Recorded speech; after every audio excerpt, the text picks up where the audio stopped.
Hi, and welcome to our third lesson in trig.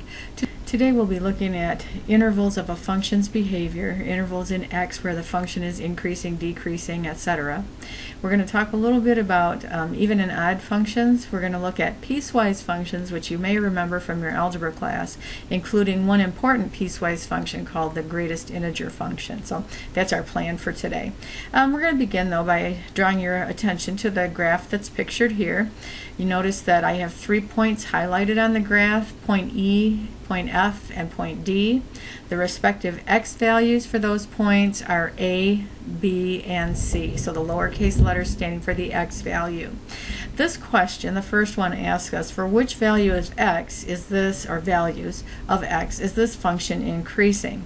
Ladies and gentlemen, I hope that as you look at this graph you will see we talk about the function's behavior. That's what the y is doing. And what this is asking us about is to give the x values where y is increasing. You can see that that happens between points E and F here. The x values through which it happens, though, are an interval from A to B. This is not an ordered pair. These are x values, the first x value to the last x value. We're using parentheses because we don't include the x value right at A. You can't tell whether that belongs to the increasing part or the decreasing part, so you don't put the square bracket here, the open bracket. The second place where this function begins to increase is when x hits C. See right here, it starts to grow from here and it never stops. So that interval on x would be C through positive infinity. That is also an interval of increase. I am going to ask you to stop the video right now, and will you write me the intervals on x where this function is decreasing? Here are my responses for that. As x goes from as small can be, so negative infinity, up through an x of A, that function's behavior is that it is decreasing or falling. It also falls between the 2 points F and D, but the interval again is about the x values there. So when x goes from B to C, this function is decreasing. Good. If we wanted to show that the end of an interval was part of that, you know, the point at the end, then we would use those square brackets, otherwise parentheses. Okay? This means we're including, this means we're not. Points E and D here, if you look at them, they're the bottom of dips, if you will. That makes them minimums. In fact, E is a relative minimum. That means it's the lowest spot in its general area. E is a relative minimum, while D is an absolute minimum because the function never goes any lower than that. D is an absolute minimum. Point F, as you might imagine, that's the top of a hump, if you will. Point F is a relative, not a min this time, but a relative max.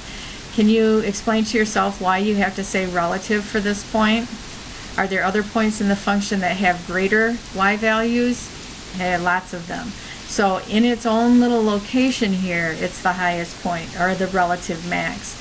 The calculator's second trace menu includes a way to find relative max and mins. I have a function that looks similar to this one. It's not exact, and I wanted to have you write down some keystrokes. Second trace is where you will find the minimum and maximums. I'm going to go for a minimum, so I'm going to choose number 3. What I want to do is have my cursor to the left of the minimum that I'm interested in, and I am left of where I want to be. I'm going to get down just a little bit closer. I'm to the left of my min. I hit enter to set that boundary. I want to go to the right of that minimum, so I cursor to the right until I am past it, hit enter again, and then one more time. We don't want to guess. The minimum for this function happens when x is about 2.6 and the minimum value, the y value, is negative 4.3 about. Will you take just a second and jot that down here into your notes? We did that with second trace, maximum or minimum, and what you do is set a left and right boundary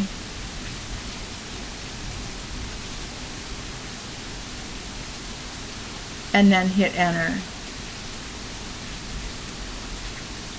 Good. All right, let's go on.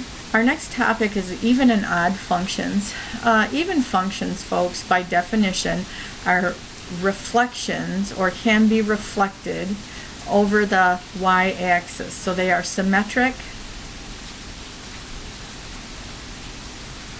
about the y-axis. That is, it reflects over y. While odd functions, that's not a reflection. However, it is a rotation. If you rotated 180 degrees, you would get this function to lay right back on top of itself. So it has rotational symmetry about the origin. Rotational symmetry about the origin.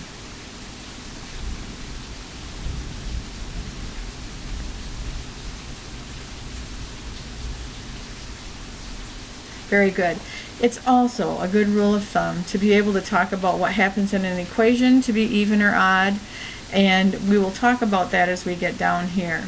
I would like us to use a calculator to decide whether or not we have even or odd functions.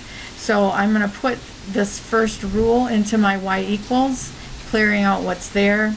I have 2x to the fourth, 2x, and then the caret key, the raised 2 key, fourth power plus x squared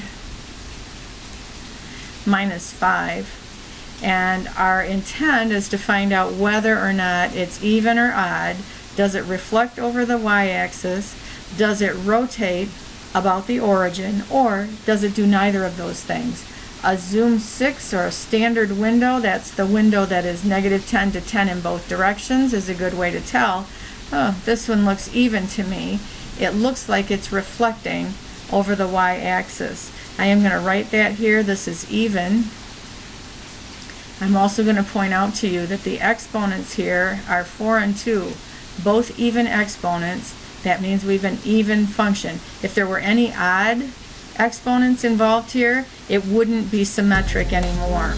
The next one, I think maybe I've already given it away to you. I'm going to ask you to stop and put it in your calculator, and I'll do that too, but we want to decide if it's even, odd, or neither, and we have 2 more for you to do.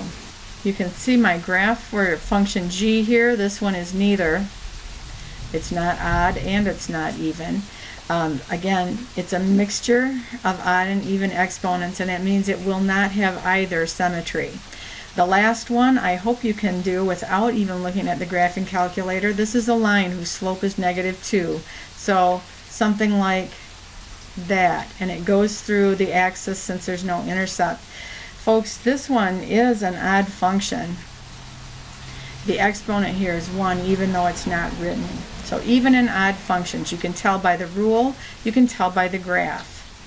I'd like us to think briefly about piecewise functions. You would have studied these in your Algebra 2 class, and we're going to start out with an application of a piecewise function, a cell phone plan, totally made up. But in this plan, for your first 60 minutes, you pay $20. Then every minute after that costs 25 cents. And it says that we should write the function rule. Since this function has different behaviors at different values of x, the rule itself has to be broken up into different parts, 2 parts here. First off, the value of the function will be 20. That is, we're going to spend $20 if x is somewhere between 0 and 60.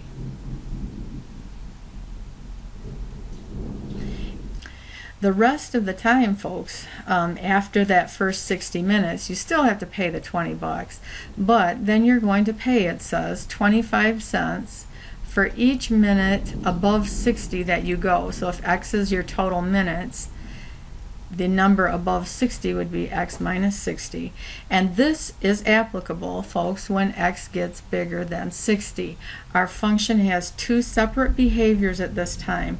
Now when we go to graph it, we want to think about this. Between 0 and 60 here in x, we're paying $20 no matter what. So that's a straight line right across there. That's going to be our cost. After that, we start growing. Now I want to use just a little bit of logic with you. Our time is showing, our scale here is in 20-minute clumps. So if you think about that, if we're paying 25 cents for 20 minutes, that means that, let's see, it's $5 for every 20 minutes. So it increases by 5 in there. So as we go from 60 to 80, we got to get up to $25, which is going to put us right about there. Okay. And when we go from, and again, you probably could find other ways to graph this, but I know what's going to happen here. If I go to 100 minutes, that's 2 groups of 20 more, so I got to get up to the next mark here, 10, and the slope on this line is going to continue like that all the way until forever. There's no limit on it. So we've got our function broken up into 2 distinct pieces, right? The longer we talk, the more we pay after you get through the first 60 minutes. That's a piecewise function.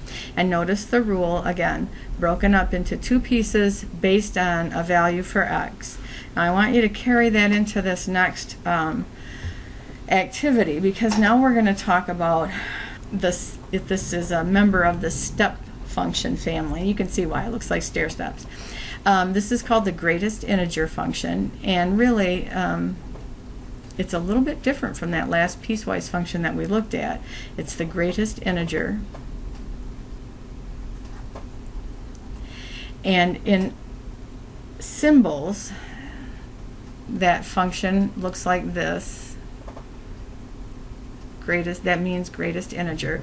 In words, folks, what it means is this. This is this, the value of y, or the value of the function, is the greatest integer less than or equal to x. Okay, that sounds weird. I want to have you look at the table of where we're going to look at this function and build a table based on it. And I'm going to ask you to start in the middle, which is kind of weird. But this piece of the function, when x is going from 0 to 1, according to the words, the greatest integer function operates this way. Y will be the biggest integer that's less than or equal to x. So if x is 0, the greatest integer less than or equal to it is 0. If x is 1/2, like out here, the greatest integer less than or equal to that is 0. Okay? So as x goes from 0 to 1, y is 0.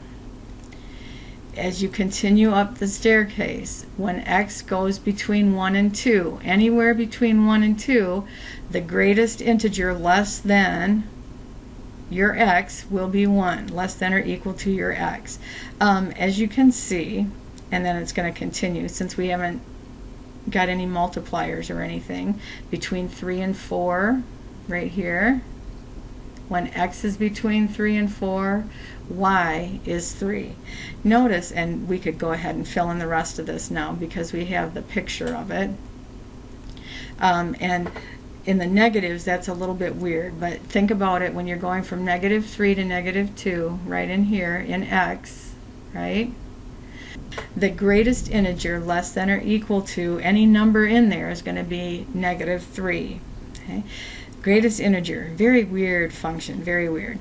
You will notice that the domain here is all real numbers. Any number can be input for x, but the range is all integers. It doesn't have any fractional parts at all. Greatest integer.